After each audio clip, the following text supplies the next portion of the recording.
کامنت شوخی خود آمده استاد جان خودت تنها او دکتر صاحب امیده چشمای ما روشن آفتاب از کدام طرف بیرون شد که شما در لایف آمدین؟ شرمیلا جان از خودت تنها استاد جان کفایت نمیکنه، باید 2-3 صفت دوام بتی که چی شود سرخط خبرها شود.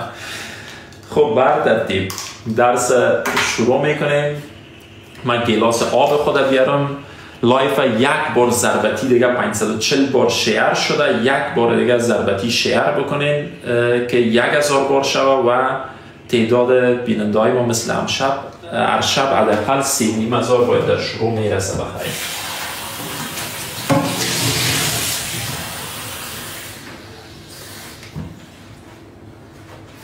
اجمل جان یک ست اینجاستم از خیرت اگر بود ماستای به سرلکی چوشه سریز تشکر باشین که پشت سعود ما میرفت یک لست دادم. خب بر ترتیب درس بخیر شروع. لایف ها شیر شد.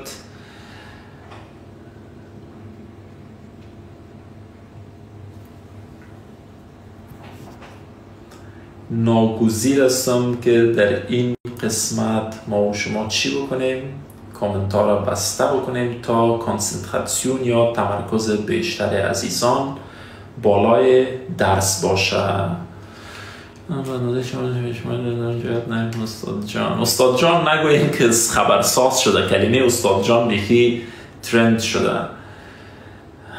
کریم رویتان چقدر من شناخته میگه کریم رویتان چرب کردین یا نه؟ خیره فعلا لایک و شیر نکنن. خب من جگرخون به این میشم که در لایف انال 10 دقیقه که سپری شد باز 2000 نفر دیگه میگن ما نبودیم دیر رسیدیم.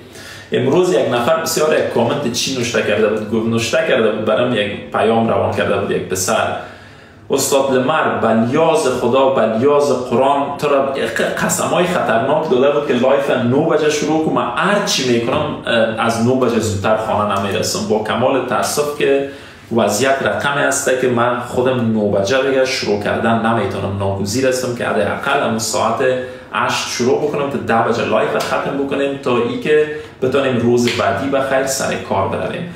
خب میاییم سر موضوع درسی. در 3-4 شب گذشته ما و شما چی ها را آموختیم؟ در قدم نخست باید رویش صحبت بکنیم. ما و شما تمام ضمایر فاعلی را یاد گرفتیم. کسایی که در لایف نبودن اگر یادشان رفته در این قسمت تحت ضمایر فاعلی نوشته است که سوبژکت پرونومن که ضمایر امور رقمی که در شب اول براتون توضیح دادم چی وقت استفاده میشه. ضمایر یا ضمیر کلمه است که برای جلوگیری از تکرار اسم استفاده می شود. عامیانه بگوییم در یک مثال، به طور مثال من میگم که لمر در فرانکفورت زندگی می کند. جمله دوم به مجرد که من شروع بکنم به زبان مادری خود دوباره از تکرار اسم میخوایم جلوگیری بکنم. آیا شما در فارسی میگن لمر در فرانکفورت زندگی می کند؟ لمر آدم خوب است. آیا شما یا لمر آدم بد است؟ شما در جمله دوم دیگر لمر نمیگین. اونموجه هسته که سوبژکت پرونومن یا ضمیر فاعلی استفاده میکنین. چرا؟ به خاطر از اینکه از تکرار اسم جلوگیری شود. دیگر لمر دفعه دوم نگوین، به فارسی هم میگین او. و در آلمانی اینمی هسته که مثلا اوی مرد ایره در بارش به شکل فشرده صحبت کردیم. بخش اول درس ما بود. بخش دوم درس ما 2 فعل بسیار مهم و حیاتی زبان آلمانی که فعل بودن و فعل داشتن، فعل زاین و فعل هابن و تمام ضمایر فاعلی که در روی تخته میبینید ما و شما صرف کردیم. بر علاوه از اون ما و شما دیگه چی یاد گرفتیم؟ صرف کردن اسم ها را به 2 دسته تقسیم کردیم: افعال با قاعده و بی قاعده. با قاعده عامیانه گفتیم، به زبان عام اگر صحبت کردیم گفتیم فعلایی که یک قانون داره، یک قاعده بالایش تطبیق میشه، یعنی یک بر اساس یک قانون و یا قاعده او افعال ما استوار است و صرف میشه بر فاعل جمله. فعلای بی قاعده امور رقمی که از نامش معلوم است، اما تو عامیانه بگیم شال خربوزه است. هر رقمی که دلش شد صرف میشه. جای خوشی چی بود که تنها به شخص دوم مفرد دو، شخص سوم مفرد ای از زی اس به قاعدگی خود نشان میده. جای خوبی همی است که تنها تفاوت امو بی‌قاعدگی یا بی‌قانونی خوده که در جاده یک طرفه به دست میره، تنها در دو اس میره و فایل های باقی مانده بازم با قاعده میمونه. امانند چند فعلی که دیشب کار کردیم، مثل شلافن که گفتیم ich schlafe برای ich امانند افعال با قاعده صرف شد، انش پاک شد، یک دونه ای اضافه شد. بی‌قاعدگی در کجا پیدا کرد؟ تنها به دو که ایش از حالت نرمال به ای املاو تبدیل شد. دو شلفست ازیس شلفت. بی‌قاعدگی خود تنها در این دو حالت نشان میده، شخص دوم مفرد، شخص سوم مفرد. بر باقی مانده افعال امانند فعل‌های با قاعده صرف میشد.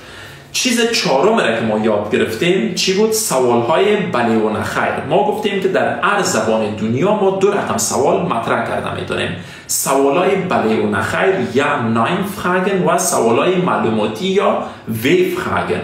وی فراگن اما تو سر جایش موندیم، دست نزدیم، تنها آمدیم روی سوال‌های بله و نه خیر کار کردیم. سوال‌های بله و نه خیر کدام سوال بود که وقت گوینده سوال مطرح میکنه، شنونده چی میکرد؟ فقط با دو کلمه، با بله و نه خیر جواب ارائه میکرد. به طور مثال دیشب گفتیم که nimmst du den Zug um 22 Uhr یا nimmst du den Zug relativ میگیری؟ جواب دهنده چی میگفت؟ بله یا نه خیر، یا او ناین. بسیار راحت و ساده بود.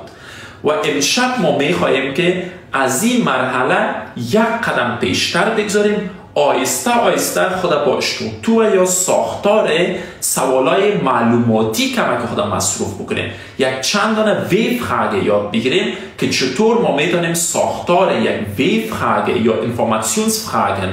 وی فراگه یا انفورماسیونسفراگن چی معنا میده؟ چرا ما میگیم سوالای معلوماتی؟ به خاطره که برعکس سوالای بله و نه خیر که جواب دهنده با یک بله و نه خیر میتونست جواب بده، این بار جواب دهنده ناگزیر است اگر قرار باشه جواب بده معلومات ارائه بکنه. دیگر جواب دهنده قادر به این نیست که جواب ما و شما را با یک بله یا نه خیر بده، باید جواب دهنده برای ما بیاید معلومات ارائه بده. به طور مثال به فارسی یک سوال بله و نه خیر به فارسی میکنم، یک سوال معلوماتی همچنان در پلوش، تا این دو دانه را مقایسه کنیم و در آلمانی کلگی متوجه شود که ما چرا سوالا را به دو کاتگوری تقسیم کردیم. به طور مثال احمد تو ساعت 10 بجه میخوابی؟ خواب میکنی؟ احمد بر من چی جواب میده؟ بله، نه خیر. چیزی بود که در شبای گذشته یاد گرفتیم. ساختارش به خاطر یک تکرار موضوع چی بود؟ ای که فعل در جایگاه اول میاریم، فاعل در جایگاه دوم. امانند مثال دیشب باشه که یک تکرار هم شود. آیا تو ساعت 10 بجه خواب میکنی؟ هیچ وقت در آخر که نوشته میکردیم چی زبان فارسی چی زبان آلمانی سوالیه در آخر یادتان نرود. سوالیه را چی میگه؟ das Fragezeichen.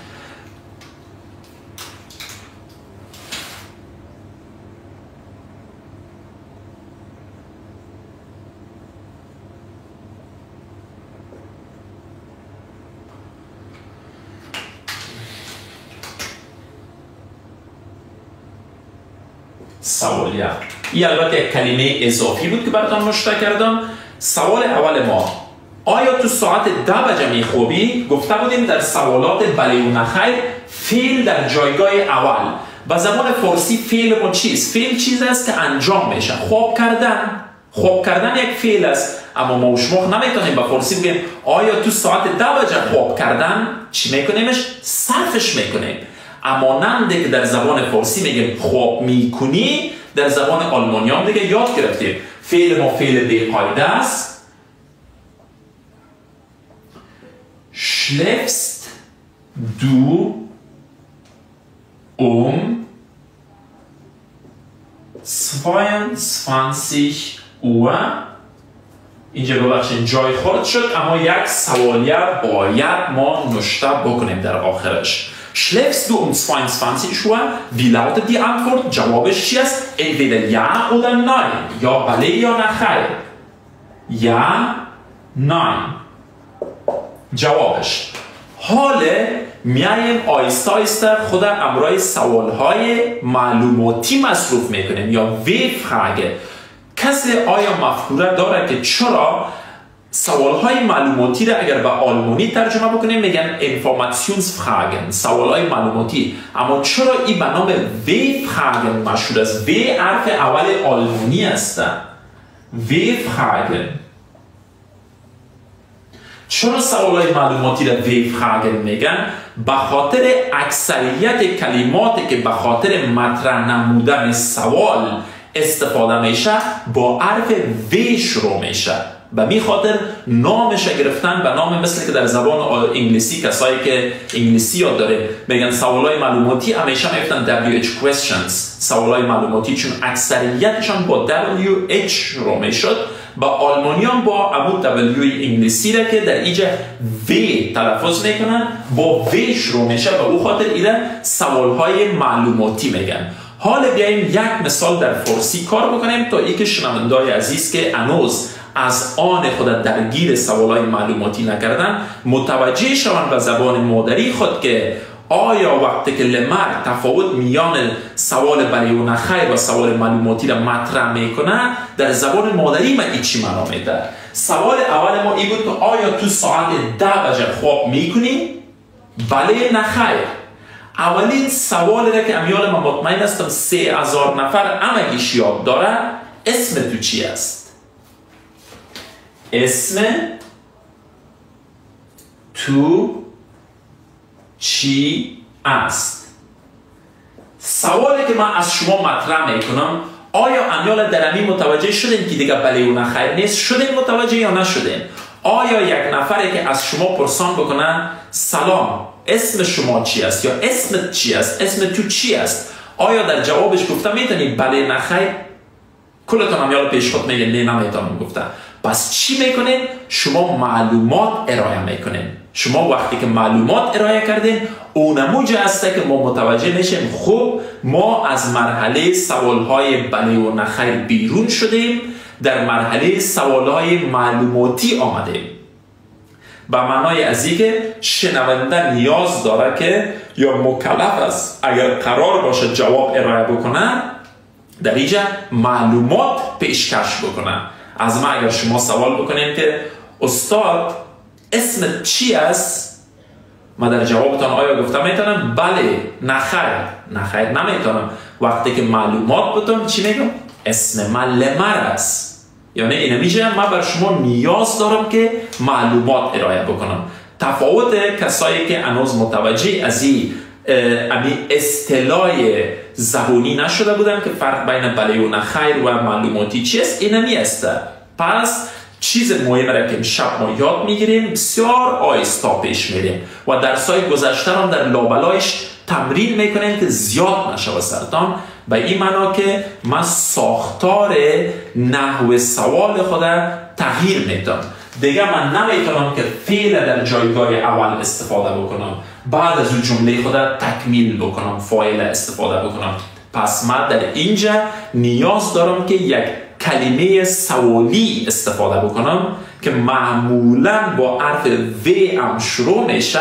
این سوال کلتان میفهمین که اسمت چی است، کلتان همیال 3000 نفر یاد داریم، اما این یک سرنخی است که من همیشه در شروع منیس رفرنس یا یک منبع بر شما یک چیز آسان میتونم تا متوجه شوین در مثالهای بعدی گیج نشوین و راگم نشوین. حداقل تفاوت میان سوالای بله و نخیر و سوالای معلوماتی را بفهمین. کلتان در آلمان امیال که زندگی کنین یا سوئیس یا اتریش یا ترکیه یا هر جایه حداقل معلومات درباره زبان آلمانی داشته باشید. این سوال یاد داریم که به نوع زید سوال میشه. Wie heißt du؟ سوالیه یا Fragezeichen. اولین چیزی که من متوجه میشم توضیحی که من چرا اینا را وی فراگه میگفتم این متوجه شدم که یعنی اول سوال من، اولین کلمه من با کدام حرف شروع شد؟ با این حرفی که من دیگه ادعا میکردم که سوالای معلوماتی وی خواهیم با حرف وی شروع شد.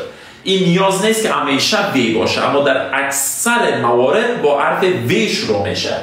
وی بر من مهم چی است که با این مثال آسان نوع ساختار جمله را اول شما یاد بگیریم. ای که در شروع باید من از کلمه سوالی استفاده کنم.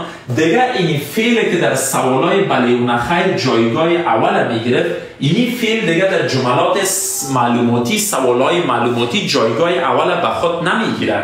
بجایش کلمه سوالی که با حرف و شروع میشه جایگاه اول گرفت. در کتابچه ها نوشته کنید تفاوتشه. فرق میان سوالهای معلوماتی و بله و نخیر. بسیار کوتاه شارت نوت بگیرید. در سوالهای بله و نخیر فعل در شروع جمله استفاده می شود. مثال این فعل خوب کردن در جایگاه اول. در سوالهای معلوماتی شروع جمله ما با کلمه سوال که معمولا با حرف و شروع میشه شروع جمله ما رو میکنن. در سوالهای بله و نخیر برعکس سوالهای در سوالهای معلوماتی برعکس سوالهای بله و نخیر اونو فعلی که جایگاه اول داشت در اینجا جایگاه دوم میگیره. پوزیسیون 1 پوزیسیون 2 باقی ماندهش فاعل جمله و تکمیل کننده جمله اگر سوالهای ما کمک طولانی تر بود. پس به این نتیجه میرسیم wie heißt du. بسیار یک مثال آسان که کلتان یاد داریم، اما این رفرنس یا منبع است و سوالای بعدی. wie heißt du اسم تو چی است؟ شنونده یا جواب دهنده دیگر در اینجا ناگزیر است که گزینه بله و نخیر سرش قطع شود برن رجوع بکنه به ارائه معلومات. از من این سوال شد امی لحظه wie heißt du؟ ich heiße لمر. نام من لمر است یا تنها میگم لمر. حداقل جوابی که از زبان ما بیرون شد دیگه بله یا نخیر نیست. پس تفاوت در اینجا معلوم شد. schläfst du um 22 Uhr؟ تو ساعت 12 خواب میکنی یا نه؟ بله نخیر. wie heißt du؟ اسم تو چی است؟ ich heiße لمر. بله و نخیر کاملا از صفحه محو شد و جوابش معلومات جاگزین شد. پس ساختارش معلوم شد. کلمه سوالی یا ویف خارج جایگاه اول، فعل جایگاه دوم، فاعل جایگاه سوم. انال این رونده بر ما مهم چی است که بیشتر کلمات سوالی را یاد بگیریم. وی را خود یاد گرفتیم. wie heißt du؟ اسم تو چی است؟ ich heiße لمر. حاله که کمک سوالا را پرچالشتر بسازیم، کمک نوع سوال کردن ما را مغلقتر بسازیم، اولین کاری که میکنیم کلمه سوالی را آلمانیش پیدا میکنیم. میگن لمر گفته بود که در سوال بله و نخیر کلمه سوالی یا ویف خواهد جایگاه اول. چیزی که برای من ausgeschlossen یا بیخی بسته است دربارهش فکر نمی کنم. در سوال بله و نخیر دیگه از فعل در جایگاه اول استفاده نمی کنم، از ویف خواهد در جایگاه اول استفاده می کنم. فعل خود در نظر به این فاعل که کی است صرف فعل هم دیگه کلگی یاد دارد. جدول طلایی را وقت اسکرین شات گرفته. در اینجا فعل صرف می کنم به اساس فاعل، چون در اینجا فعل هایستن یک فعل بی قاعده است. ما در اینجا صرفش کردیم به شخص دوم. wie heißt du؟ اسم تو چی است؟ ich heiße لمر. این البته بسیار ساده بود، میفهمم. امیدوارم خسته نشده باشین با این سادگی سوال، اما میرم اگر یادداشت میگیریم که به شکل فشرده‌تر و عمیق‌تر وارد بحث شویم.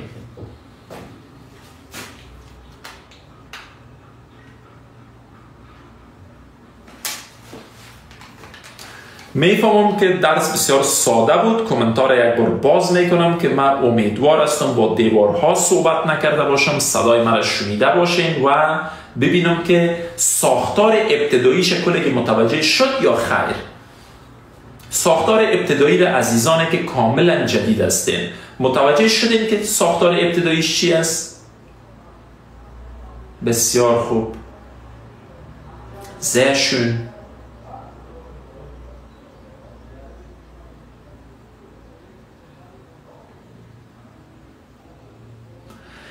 دوستای عزیز و گرانقدر من، تیک تاک یک مشکل داره. باشین که من در این وقتی که صحبت میکنم کامنت ها باز باشه، باز فکر میکنم که کلگی مصروف کامنت نوشته کردن خود است، نمیشنون گپه. تیک تاک یک مشکل بسیار کلان داره، یک منبع درآمد است توسط استفاده کننده ها. اگر در تیک تاک آدم گیم بازی نکنه، برای تیک تاک 60% درآمد نداشته باشه، صفحه آدم پایین آورده میرن، محدود ساخته میرن.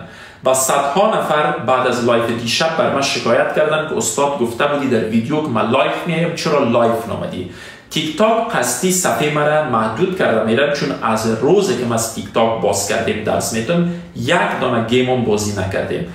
وقتی که من میگم شما سفر لایک بکنید، با عزیزانتان شیر کنید، توسط شیر اونا در لایف داخل شده میتونن در غیر از سر عکس ما که میرن اسکرین شات به من روان میکنن میزنن، نشان میده که من لایف نیستم. یعنی تیک تاک مرا میخواد مجبور بسازه که من طبق پالیسیشم گیم بزنم، کاری که من نمیکنم.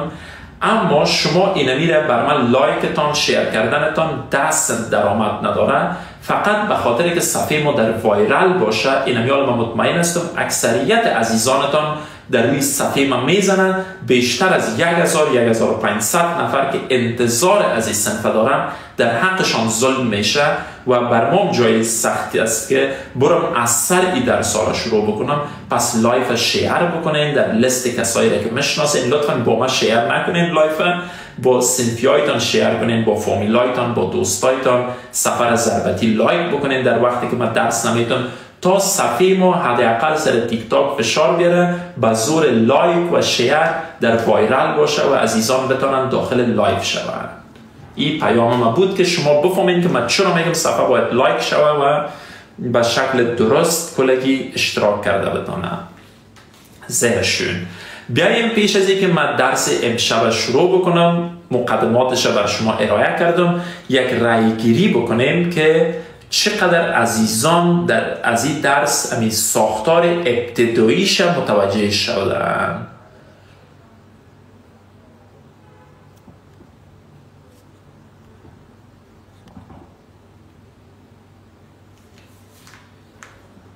کسانی که فرق بین سوالهای معلوماتی و بله و نخیر فهمیدن، حداقل در داخل لایف امی لحظه علامه خنده را فشار بدن.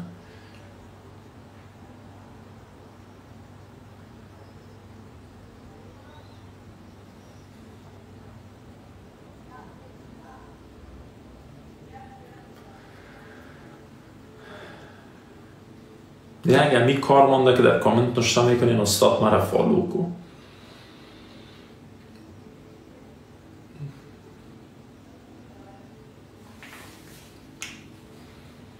sehr schön. عمران جان قند، تشکر بسیار زیاد دوستی عزیزم.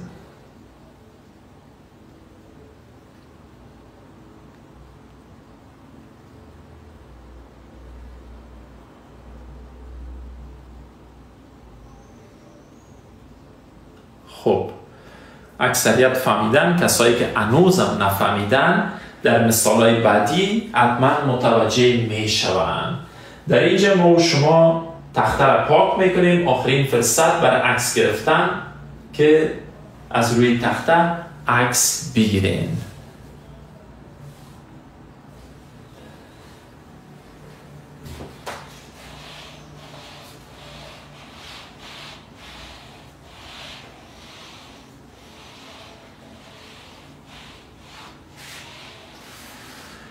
خب قبل از این که ما و شما جمله بندی بکنیم و چی نیاز داریم در قدم اول، یک 3-4 دانه کلمه سوالی ما نیاز داریم که توسط از اونا باز ما بتانیم سوال جور بکنیم. درست است؟ اولین کلمه سوالی را که من براتون نوشته میکنم که کلتان یاد داریم اما نیاز است که در چوکات درس باید نوشته شود. واس با معنای چی است؟ چی. اما نمده که گفتیم که ویفخاگه یا سوال معلوماتی اینه در اینجا با کمال تعجب حرف اولش با حرف وی شروع شد. واس چی. کلمه دوم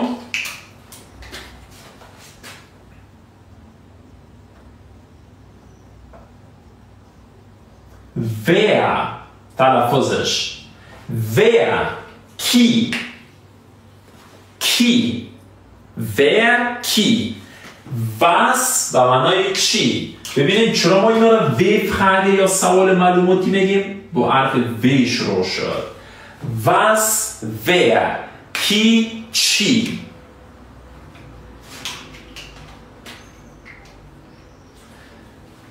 وی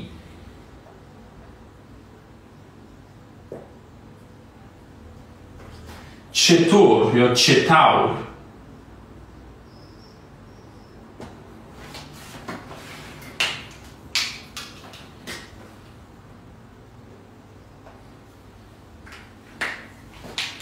سه دانه سواله که توسط از این کلمات اگر ما سوال مطرح بکنیم شنونده مجبور است که بر ما معلومات بده.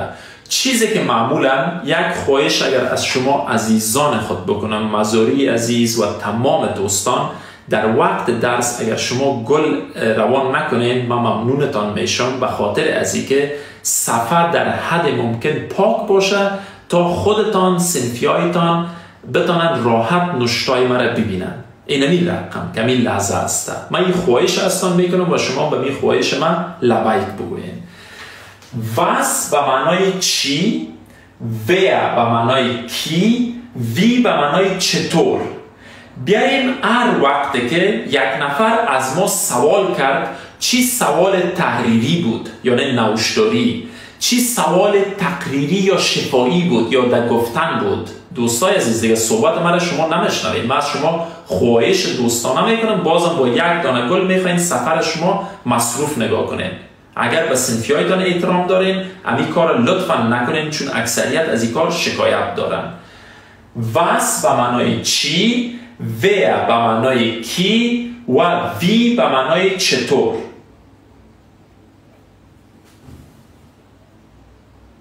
من گفتنی براتون ندارم، خودتان دیگه لطف خودتان است. واس به معنای چی. هر گاهی که یک کسی از شما سوال میکنه که شروع سوالش با فعل نیست، با یکی از این کلمات است یا یک کلمه دیگه که بعدا حتما یاد میگیریم، ما و شما فوراً به این نتیجه میرسیم که خوب در اینجا شنونده از ما سوال میکنه که معلومات میخواه از ما. شنونده از من معلومات میخواه، پس من ناگزیر هستم که در اینجا بله و نخیر نگویم، حتما معلومات نیاز داره. به طور مثال میاییم ما شما صرف فعل یاد گرفتیم در چند شب دیگه. کسانی که شاگرد پایه هستند یا دوامدار هستند، امیال مطمئن هستم کتابچه‌هایتان پیش رویتان باز است، صفحه صرف فعل پیش رویتان باز است و شما وقتی که من جمله را نوشته بکنم فعل حالت اصلی یا مصدرش را نوشته بکنم با اینمی کلمات بسیار راحت سوال کرده میتونید. بیاین یک سوال را که ناخودآگاه عامیانه از روی سرک یاد گرفتیم، چی میکنی تو؟ کلتان یاد داریم چی میکنی تو را. این البته یک چیز هست که مقایسه کنیم که چطور امی از کجا سرچشمه میگیره. چی میکنی؟ در فارسی تویشان که نگوییم امی صرف فعل جاگزینش میکنن. خب گفتیم در اینجا وقتی که امیال لمر از یک نفرتان پرسان کنه بگویم چی میکنی؟ آیا برای ما بله یا نخیر میگی؟ طبعا نمیگی، معلومات ارائه میکنی. پس سوال معلوماتی است. در قانون پیشتر براتون گفتم که در سوالهای معلوماتی اول کلمه سوال استفاده میشه. فردین جان عزیز قربان محبتت شم، یک لحظه صبر بکن. اول ما میاییم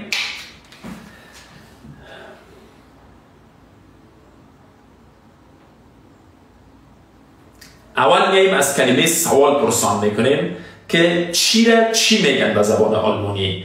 میاییم متوجه میشیم که was به معنای چی. سارا را با کمال محبت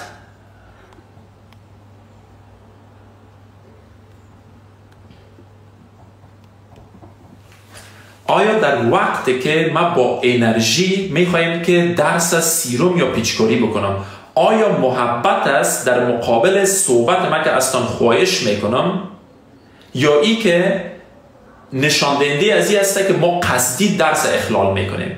امیر ما میخوایم بفهمم. نه یک لحظه بلاک نکنین چون یک نفر نیست. آیا این محبت است یا این بی احترامی است؟ اگر محبت است من این محبت نمیخوایم.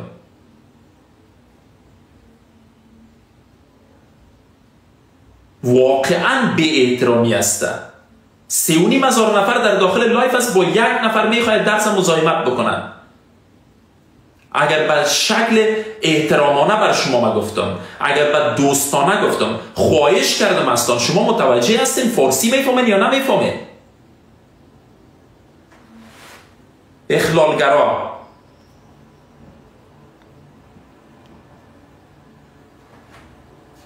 هر کسی که گل روان کرد مدیریتور را بلاکش کنین از صفحه بر امشب.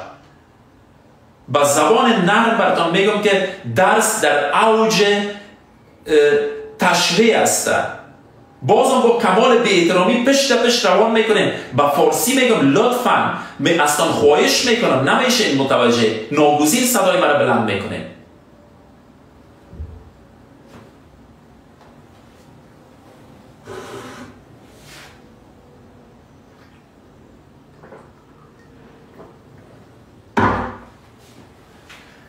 وقتی که ما و شما میگیم چی میکنی، چی یک کلمه سوالی است، پس ناگزیر هستیم به اساس ساختار یا اشتراکتور که ما و شما جور کرده بودیم باید بریم در بخش سوال. در اینجا معنای چی را کل ما متوجه شدیم. پس به اساس قانون ننگراری علیک به شرفت به تربیت لعنت شود، انسان بی شرف.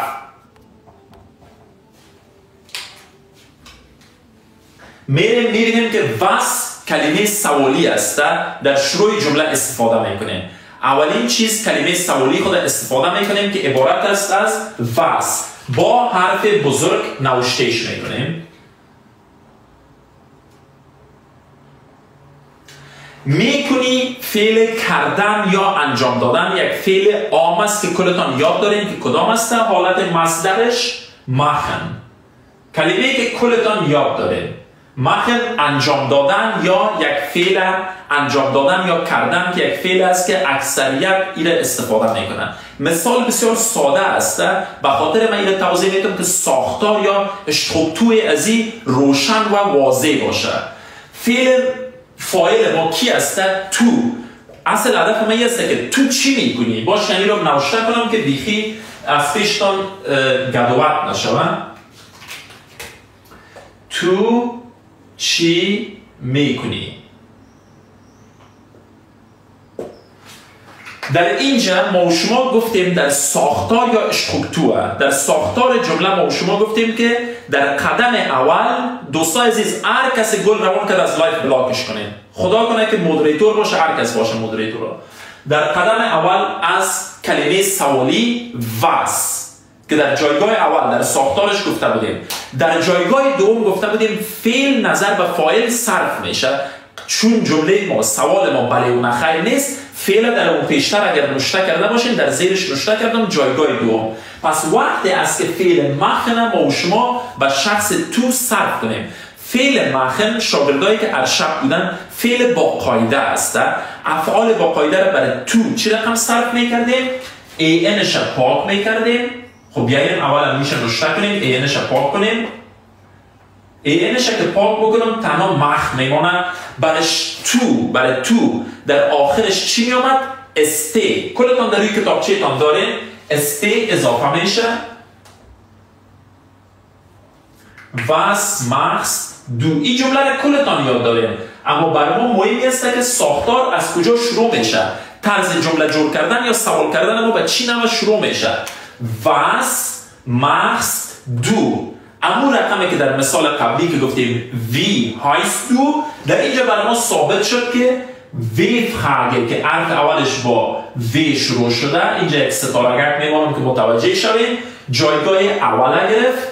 فعل در حالت صرف شده، اون صرف فعل هم یک تکرار شد، اینش پاک کردیم، مخش نوشته کردیم، در آخر است اضافه کردیم. در اینجا چی شد؟ مخص جایگاه دوم و زوبیکت این رفت در جایگاه آخر رفت که جایگاه سوم شد. واس مخص دو. این جمله سوال میخوایم جور کنیم. اناله ما وقتی که این سوال از شما مطرح بکنم که واس مخص دو، چی میکنی تو؟ شما دیگه با اعتماد و اطمینان کامل میفهمید که ما از درس قبلی سوالای بله و نخیر بیرون شدیم. دیگه من نه بله گفتم میتونم نه نخیر گفتم میتونم، من ناگزیر هستم که بله من جواب بدم، معلومات ارائه بکنم. واس مخص دو، چی میکنی تو؟ در جوابش من چی میگم؟ هر کاری که میکنم. به طور مثال من گپ میزنم. خب جمله رو نمیخوایم که سخت بسازم. من آب می نوشم. من آب می نوشم. بیاییم جواب از این را نوشته بکنیم. چون من یاد آب می نوشیدم. من همین معلومات شد یا نه؟ من آب می نوشم. من آب می نوشم. نوشیدن فعلش trinken. trinken از جمله فعلهای با قاعده است. خوشبختانه من آب می نوشم. در جواب وقتی که سوال نباشد، گپ زدن باشه، یکی خود سوال است یکی جواب است، جواب دادن است. جواب که بدیم فاعل یا کسی که کار انجام میده، فاعل یا سوبجکت کی است؟ کسی که در سر جمله کار انجام میده. در اینجا انجام دهنده کار کیست؟ نوشیدنه که آب نوشیده میشه. یا آب کی می نوشد؟ من. پس من در جایگاه اول با آلمانیا. من چی میگه؟ جدولای تکمیل است. ایشان کلان آمد چون سر جمله است. فعل trinken بر شخص اول صرف میکنه. اولین چیزی که یادم میاد چی گفته بود در جدول طلایی؟ این پاک میکنم. ترینکش نوشته میکنم. ich trink. بر شخص با حرف سیاه چی اضافه کرده بودم در موشه؟ یک دانه یک غریبانه اضافه میشه. ich trinke. چی می نوشم؟ Wasser. چرا ویش کلان شد؟ چون اسم است. Was machst du? Ich trinke Wasser. ببینید که چقدر راحت در اینجا با سوال فارسی، سوال آلمانی، ساختارش جایگاه اول دوم سوم، جواب جایگاه اول، فاعل جایگاه دوم فعل صرف شدگی، جایگاه سوم تکمیل کننده جمله. Ich trinke Wasser.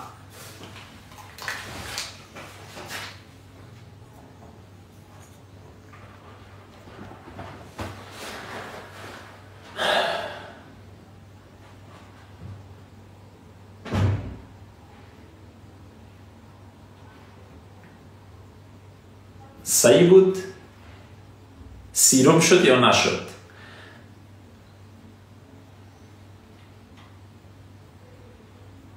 اینا به گلم اگر غزنوی روان کردی مزاحمت نمیکنه، مشکل نیست چون کامنت ها باز است.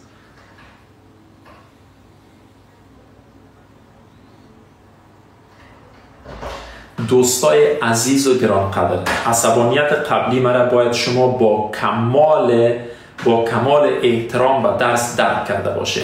بر من هیچ مزاحمت نمیکنه او گلا، اما ما با امون انگیزه که درس میتم، هدف ما یک چیز است، گل گرفتن نیست. هدف ما پیچکاری کردن درس در ذهن‌ها یا اذهان شما عزیزان است و در او وقت من احساس میکنم که اکثریت کسا متوجه نمیشن درس. پس به خاطر 3-4 نفره که اگر قرار است مثلا قار میشم، خیر 3000 چند صد نفر دیگه از خوبی درس مستفید میشن. موافق هستین با عصبانیت من یا نه؟ باش که من یک رای گیری کنم که من یک کمک واقعا اعصاب من سرطان خراب شد سر چند نفر. عصبانیت من قابل درک بود یا نبود؟ کسایی که میگه قابل درک بود که من جگرخون نشم از او قار شدنم بگویم که بله یا نه خیر. میفهمم در لایف ما خب مخربم اسد من که در اینجا علامه گریه را میزنه جزای تبت خدا کرده گریه همین وقت نگفته بودم که درس یاد گرفتی یا نه گفتم همین گل زدن که من قار شدم کار خوب بود یا نه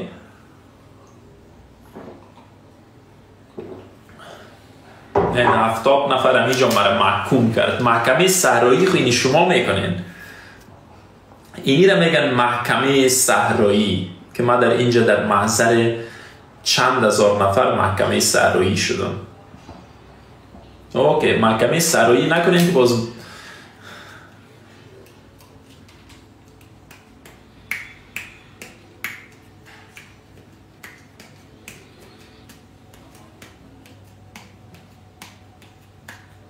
استاد که سر آدم قارم نشوه باز مزه نمیده من خود شخصا یکان دفعه که از دوران سابق یاد بکنم قار استاد سر من خوش میخورد خدا کنه سر شما بد نخورده باشه با وجودی که من حق به جانب بودم خب بر هر ترتیب صبر دنگشون کفایت میکنه فردین جا نمگیدم دوستای عزیز فقط خواهش ممی است که در وقت درس مزاحمت نباید به شاگردا شوه بخیر برین یمان جان بخیر برین اوقات خوش فوتبال خوش بر کسایی که میرن فوتبال سعی کردن براتون میخوایم میگن با قهر استاد خوب یاد میگیریم دقیقاً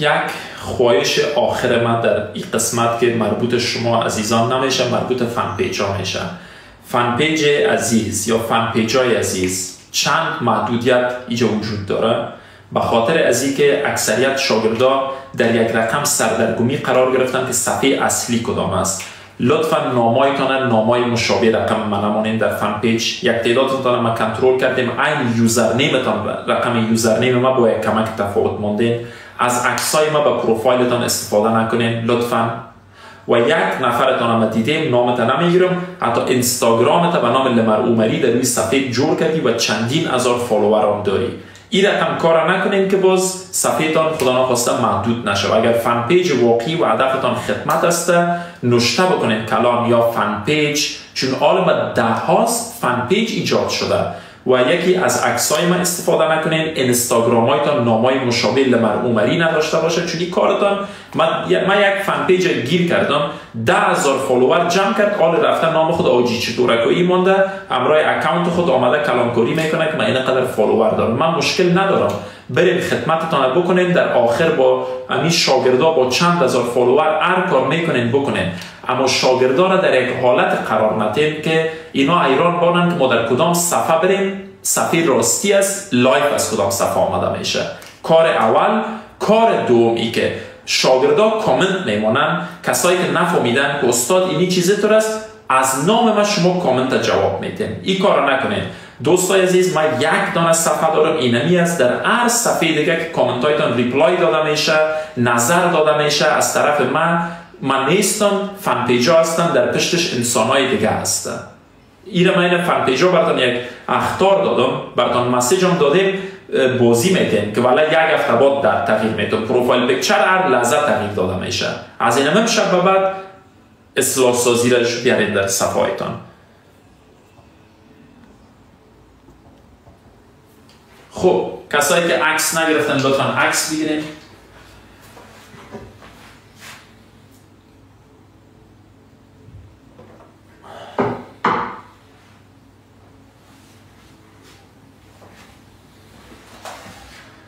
جوابش پاک میکنم سوال میمونم که جای پیشروی ازی و بس یک مثال داشته باشیم مثال بعدی کی الان گاهی که من یک مثال با کی یک سوال مطرح بکنم به معنای از که جواب از بیننده یا از شنونده من چی میخوایم که بر من معلومات ارائه بکنه چون کی سوال بله اون خیر نیست چرا؟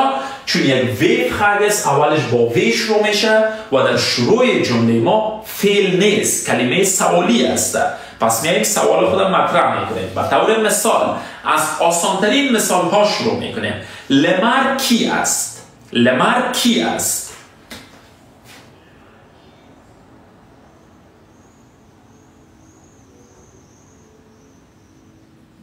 سوالیه.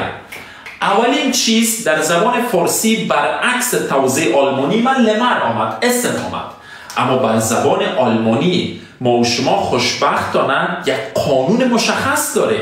من شاید امیان اگر از شما سوالم کنم بگم کی است لمر، بازم میتونم گفته شنونده گپم میفهمه که من چی گفتم. سوالم بازم تا جای از لحاظ گفتاری حداقل درست است، اما زبان آلمانی بر من امر میکنه، بر من وظیفه میده، میگه اونمو قانونی را که در اول درس دادی، ساختار یا اشترکتور یا استراکچر را که برشان گفتی، امور تعقیب بکن. تعقیبش اگر بکنم جایگاه اول چی میگیره؟ وی فراگه. در اینجا سوال معلوماتی ما اولین چیز چی است؟ کی. میایم از داخل جمله کی را بیرون میکنم که در اینجا واضح و مشخص نشته است. wer. جایگاه اول مشخص شد. wer. چرا جایگاه اول مشخص شد؟ با اساس ازی که سوال معلوماتی یا وی فراگه است. جایگاه دوم. جایگاه دوم چی گفته بودیم؟ فعل. در اینجا فعلی که بر لمر صرف شده چی است؟ است. است حالت صرف شده فعل بودن است که در شب اول ما خوانده بودیم، فعل زاین. اینا در اینجا ما استفاده کردیم. لمر کی است؟ لمر شخص سوم مفرد است. بر لمر فعل زاین چی رقم صرف میشد؟ بر ای چی رقم صرف میشد؟ است. ما گفتن نمیدونیم و زاین. لمر کی بودن، فعل بودن هستش. این در اینجا ما صرفش وقت یاد گرفته بودیم. جایگاه دوم فعل. پس عاجل میایم بدون کدام فکر اضافی میایم فعل خود صرف میکنم. در اینجا خوشبختانه خودم به قانون نگاه کردم، جایگاه دوم به فعل دادم. و است تکمیل کننده آخرش فاعل ما یا هر چیز دیگه که بود که در اینجا لمر است. Wer ist لمر؟ سوالیه Fragezeichen.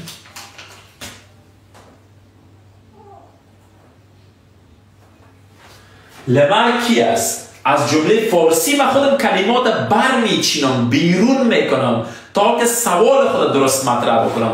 در مثال در سوال فارسی من سوال معلوماتی این در اینجا نوشته است کی. کی بر ما گفته بود که وی فراگه جایگاه اول داره. میارم کی را میکشم از اینجا. کی را از اینجا میگم تو بیا دیگه بندی شدی در جایگاه اول گرفتی، آوردمش در جایگاه اول. خب در اینجا گفته بود لمر که در ساختار جملات معلومات سوالای معلوماتی فعل جایگاه دو. فعل چی است؟ لمر نیست فعل، لمر یک اسم است. پس این است کدام فعل است؟ صرف شده بودن، زاین. خب در این فاعلای ضمایر فاعلی لمر کی است؟ شخص سوم مفرد. اومد. اومد اینا فعل زاین چی رقم با اومد صرف میشه؟ استم نشته کردم. در آخر لمر سوالیه. wer ist لمر؟ لمر کی است؟ حالا من نمیرم که بگویم نشته کردم لمر معلم ماست، چون باز معلم ما کمک از درس ساعتش بالا میشه، اما یک چیز نرمال نشته بکنیم یا بیاید نشته میکنیم لمر معلم ما است. بیاییم در جوابش بگیم او معلم ما است. او چرا او گفتیم؟ با فارسی من میام ازت سوال میکنم دوست عزیز 3,500 نفر، فکر کنین هر کدامتان که پیش روی موبایل ششتین سوال ما مربوط خودت میشه، از باقی مانده نیست. لمر کی است؟ آیا در جواب میگن لمر معلم ماست یا او میگن؟ او میگن چرا؟ به خاطر که لمر خو یک بار مطرح شده. انال در اینجا میفهمیم که ضمایر فاعلی وظیفهشون چیست؟ از تکرار اسم جلوگیری میکنه. در یعنی که لمر یک اسم است، از تکرار شدنش جلوگیری میکنه. دفعه دوم لمر نمیگم، او میگم. از کدام او استفاده میکنم؟ اوی مرد. پس جایگاه اول در جملات نرمال بیانیه او. جایگاه اول برای کی داده میشه در جمله که سوال نباشه، جمله بیانیه باشه؟ برای سوبژکت یا فاعل. جایگاه دوم بر کی داده میشد؟ فعل. او است. فعل بودن با او که صرف کنم او است. است. اینجا دیگر اینی را میخانیکی یاد بگیرین چون این هنوز درس نداده. معلم ما unsere Lehrer. نقطه. اینجا سوالیه بود، اینجا نقطه است. جایگاه دوم برای فعل.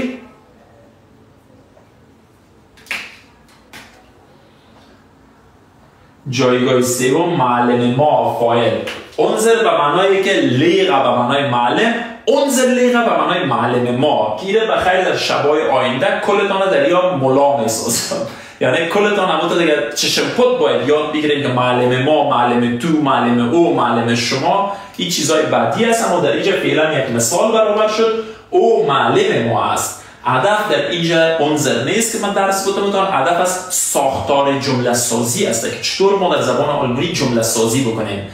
Wer ist Lemar؟ کلمه سوالی وی frage فعل فاعل. فاعل فعل اسم اس یا تکمیل کننده جمله. اس unser Lehrer. او معلم ما است. این میشد سوالای معلوماتی که با اینطور کلماتی که با وی شروع میشه. این لیست ما بسیار طولانی میشه. سوالای دوگام است که ما یاد بگیریم. اما فعلا آیسته آیسته با 3 سوال با این 3 کلمه که ما بتونیم سوال جور بکنیم بسیار بسیار دست ما بالا است. بیایید کامنتار را باز بکنیم کمک امرای شما درد دل کنیم.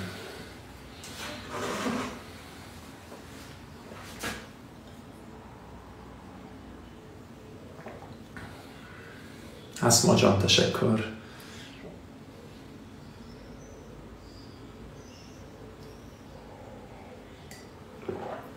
کسایی که جدید هستین یاد میگیرین؟ صبر دانکشون. یاد میگیرین یا نه؟ فرانسه زد خیر اسپانیا را گل تشکر صداقت. herzlichen Dank صبر دیر مننه. دوستا فوتبال فراموش کنین که درس میره از پیشتان. فعلا تمرکز کنسنتراسیون بالای درس. نه دل مرا آب بسازین او کنین نه چیز.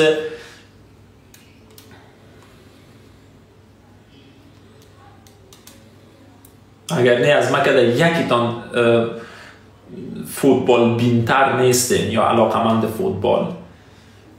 Ich küsse auch dein Herz, Saber. Herzlichen Dank.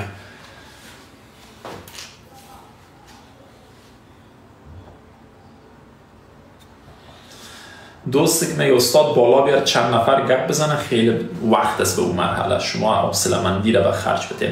کسایی که درس تا بالا فهمیدن از علامه خنده بزنن تا ما بتونم درک بکنم که چقدر نفر امرای من مرا بگلایتن یا امرویی کردن تا این قسمت درس.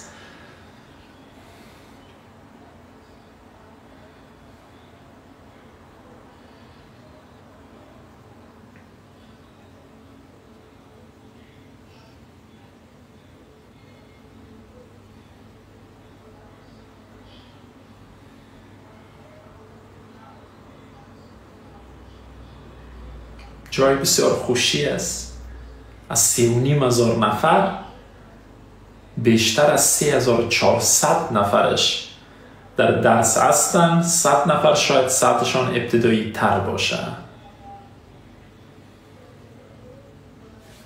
باشه اینجا خب لایف من لایف کسایی که مرا نمیشناسین کسایی که سابقه هستین لایف من یک رقم لایف فامیلی است. باشه ما در این وقتی که شما سفر یک بار لایف کنین 2 میلیون بسازین چون سفر کوالیتیت یا امو چی میگن کوالیتیت ببخشید کیفیتش پایین نروه باید بالا بروه. چی کنین سفر در 2 میلیون برسانید. ما ببینم که امی میمان پشت سودا روان کردیم چی آورده. خدا کنه که سودا را اشتباه نآورده باشه که این با نوف روانش میکنم. اجمل جان چی آوردی سودا در کجا موندی که من یه کنترول کنم یه تفتیش هست نامی هسته؟ نه لایف هسته باشه برای من خلاص کردی نه من یک کنترول کنم.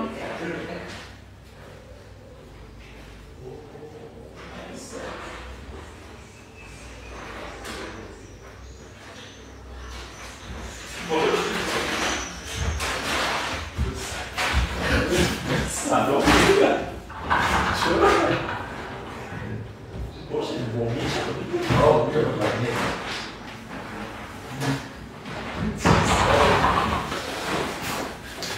چرا خنده میکنین شما؟ خنده نکنین، لایک کنین، راست میگه اجمل نمون که صدای ما رو شنیدین، ما چیز بد نگفتیم. نه بول خواهم من میخورم چیزای آوردک حتما خودش ماست آوردی یا نه؟ وانا اصلا چیسته به نظرم اما با میش یادم نه شندی نه ماست آوردی یا نه؟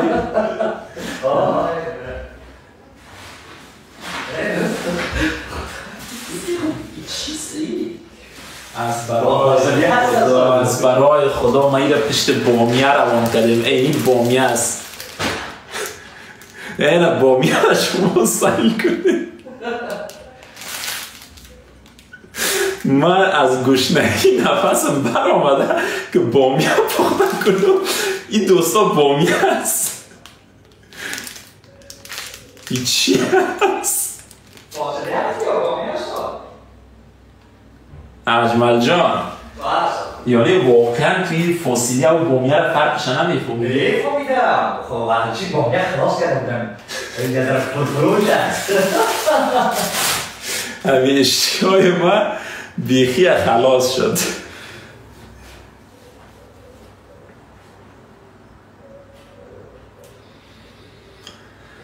های گمش کن خیلی دوستا ما واقعا شاک دیدم با آوردن بامی اجمل. فاصلیه رو به جای بامی آورده. خیر باشه لایکا 2 میلیون شد. نه من فاصلیه هیچ نه به خدا من هیچ اصلا من هیچ ایره خوش ندارم فاصلیه رو. من گفتم این صفحه اما تو خودمانی است آنه خیر بیاین دیگه. من مجبور هستم یک دونه دوم بخورم امشب بچه های بامیه فاصلی. من میگم به خلطه کشوگیر میکنه که نبر. دلیلی که فکر میکنم این خلطه کشوگیر میکرد امی بود که میگفت نبر. نظر شما ممی هسته؟ امی است نظر شما که می کشوگیر فهمیده بود که متوجه شده حتما بامیه را گوگل کرده که بامیه ای رقم نیست.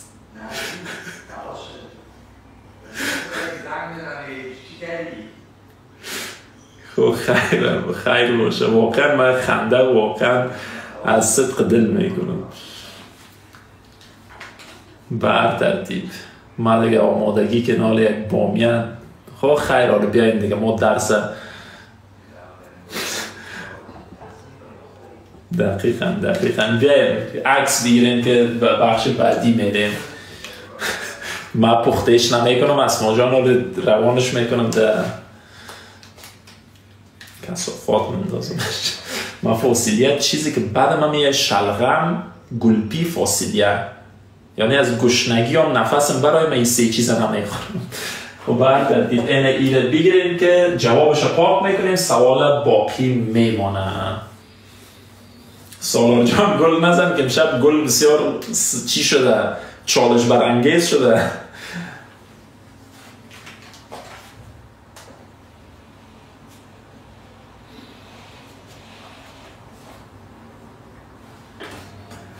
خب 2 کلمه سوالی را که امشب مطرح کردیم در اینجا امروز سوال جور کردیم. هدف از این بود که مثال های ساده کار کردیم که چطور ما میتونیم با امی کلمات بنابر در نظر داشته ساختار جملات جمله بسازیم. میاییم آخرین سوالشان استفاده میکنیم وی یا چطور. وی هم دوستای عزیز کسایی که قبلا در لایف نبودین لطفا گل چیز روان نکنین که پیشتر این موضوع بسیار چالش برانگیز بود. خدا نخواستم مدیریتورها بلاکتان در مقابل محبت شما را بلاک نکنن. پس از این خواهش هستم میکنم. وی چطور به طور مثال از یک کس سوال میکنیم چطور خانه میایی.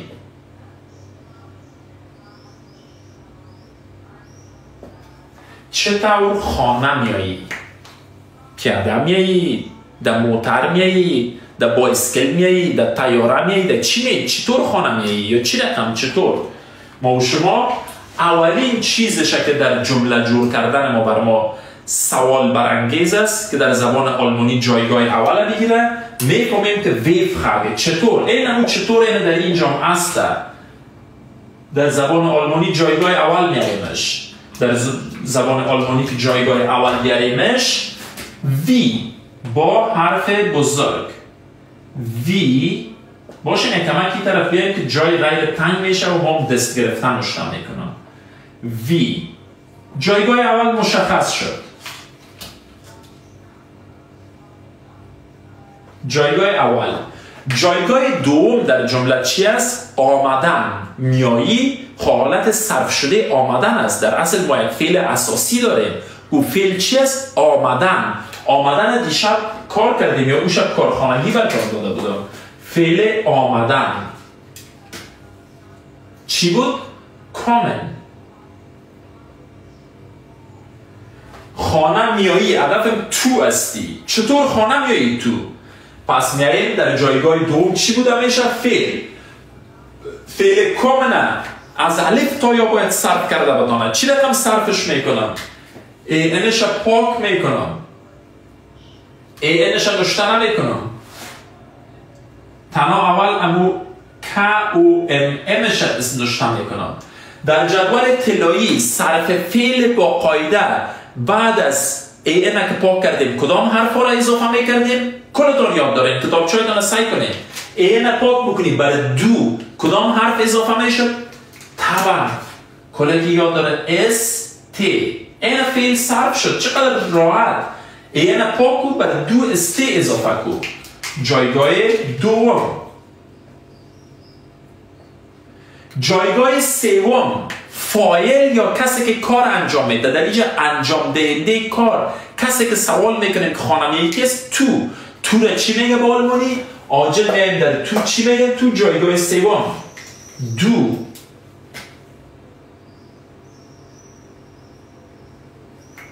جایگاه سوم. باقی ماندهش دیگه هر چیزی که بود تکمیل کننده جمله میتونه هر چیز باشه.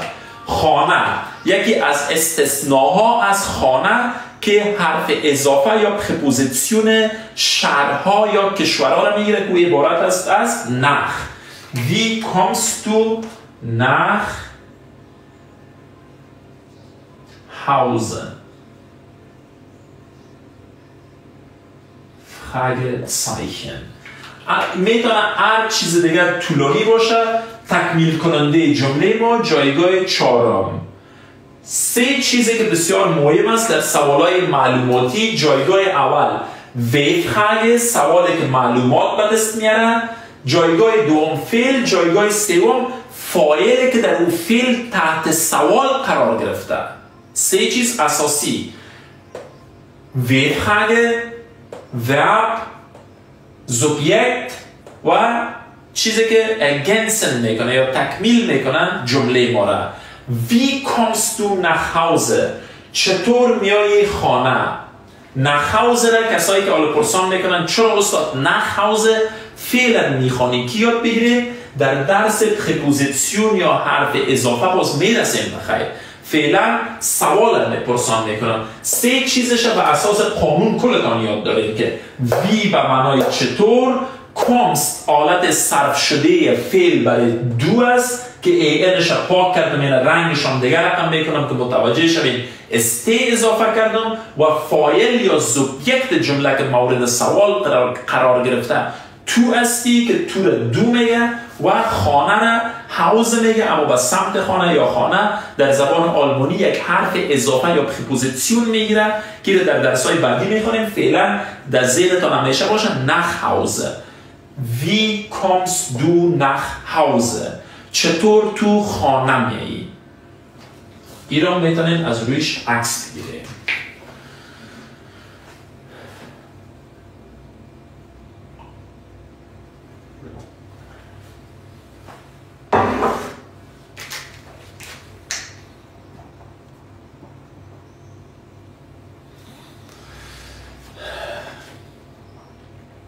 قابل فهم؟ کلگی متوجه شد؟ دوستای عزیز، خبرهای فوتبال از خیر سرتان بانین. فعلا درس اخلال نکنین. بانین فوتبال شما خودتان دیدین، باقی مانده کلگی میبینه به جز از من که من فعلا. جایگاه اول مشخص شد. جایگاه دوم چی بود؟ فعل. فعل ما چی است؟ آمدن. آله در اینجا سعی کنیم فعل با کی صرف کرده بودیم؟ با دو. اما در اینجا میگم با من صرف میکنم، چون در اونجا سوال به تو بود.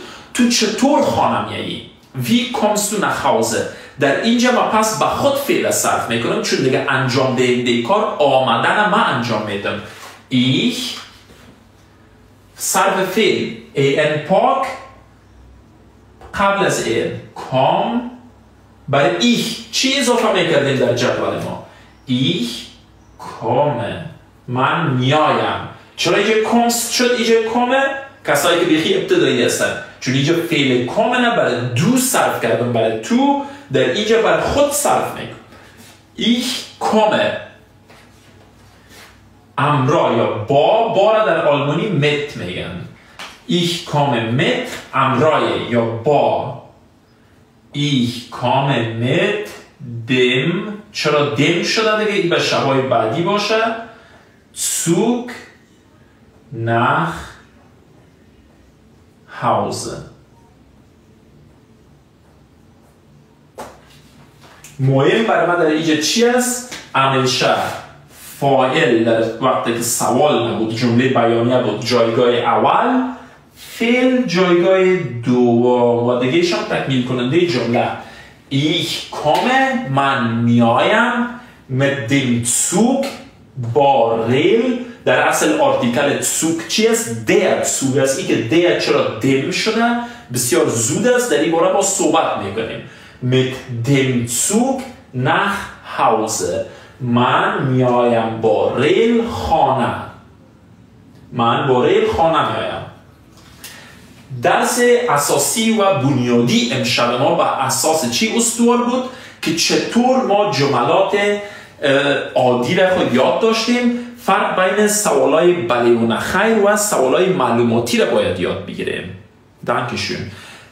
که فرقش امشب فهمیدیم. مهمترین چیز ساختار بود. فردا شب با افعال یا فعلهای بیشتر درباره از این صحبت میکنیم و کوشش میکنیم که لایف خود از بحران بیرون بکشیم و اون شکل همیشه 4,500 نفر از لایف ما و شما مستفید شود. کسانی که عکس نگرفته عکس بگیرن.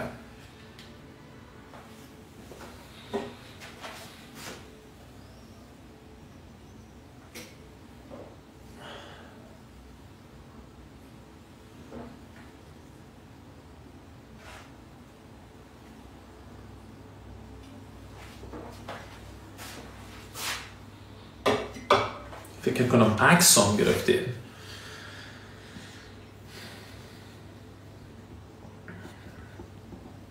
من به نحیث یک شخصی که درس امشب بر شما ارائه کردم احساس میکنم به نوعی که من درس دادم امشب بیننده اکثریتش با مو قشنگی درس درک کرد و یاد گرفت.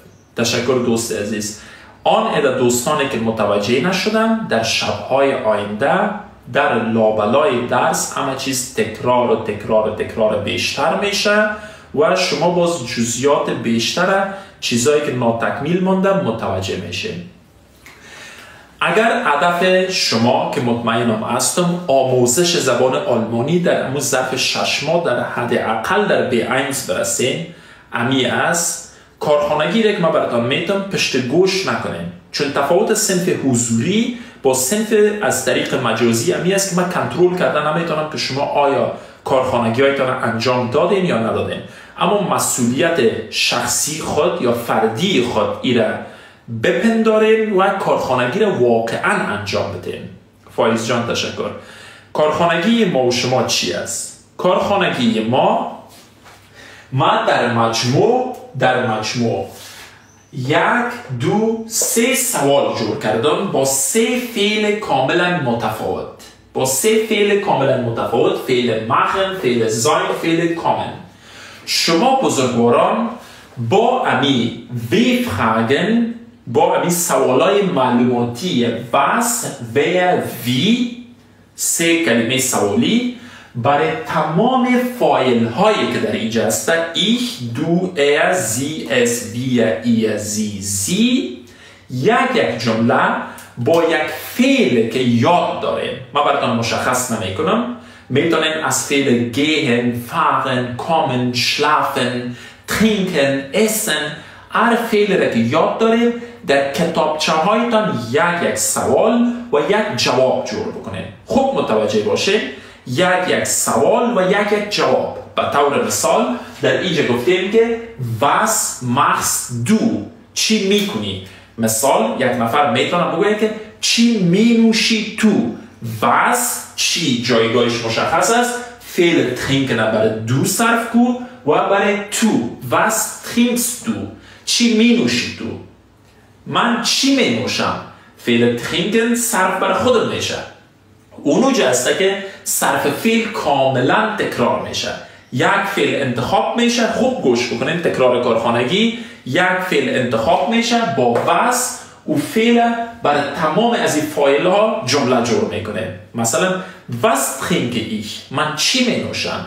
was trinkst du تو چی مینوشی.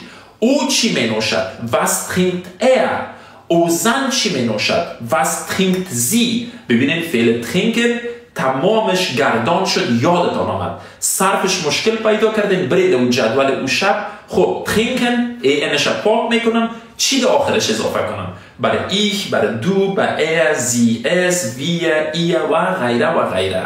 و بو شکل باقی ماندهشان با دو کلمه دیگر wer و wie تکمیل بکنه. امیدوار هستم که کلتان متوجه شده باشین.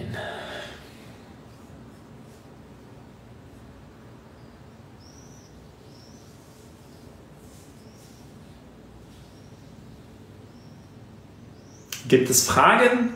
سوال است؟ یولدا شهزاد بهترین لایف. تشکر دوستای عزیز. تشکر قربانتان شوم. من هدفم همی است که برای خودتان معلوم است. درست است در بعض لایف های افغان ها شاید بیشتر از 4000 نفر باشه، اما بچه‌شم دکتر سیبا میده. اما برای من جای افتخار است که یک لایف با محتوای مثبت آموزنده چندین هزار هموطن ما یا دوستان ایرانی ما و شما وقت خودم میگذارن و میاین میشینن و این نشان دهنده از این است که اینا سیلبین نیستن. اینها آموزگاران هستن. میخواین بیاموزن. آموزگاران درست گفتم یا آموزگار؟ معلمم میگه ببخشید. بفرمایین عکس بگیرین.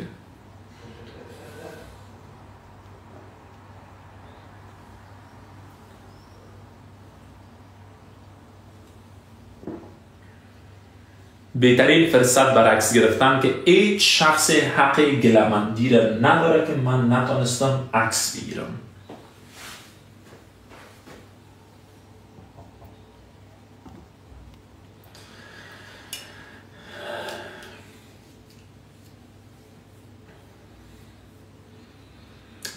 فرزاد یوسفی از ساعت 8 روز دوشنبه الی جمعه.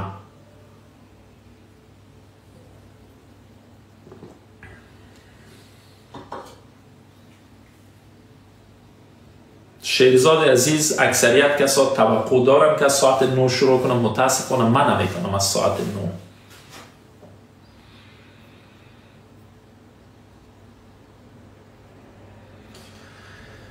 درس تمام شد عزیزان. درسای امشب تمام شد و از حضور تک تکتان سپاس. بریم دیگه انال از لایف فرار. استاد یک تخم بادنجان رومی با مرچ تازه پخته کنید. اجمل جان تو واقعا بامیان آوردی؟ من فکر کردم تو هم بامی آوردی هم فاصلیه.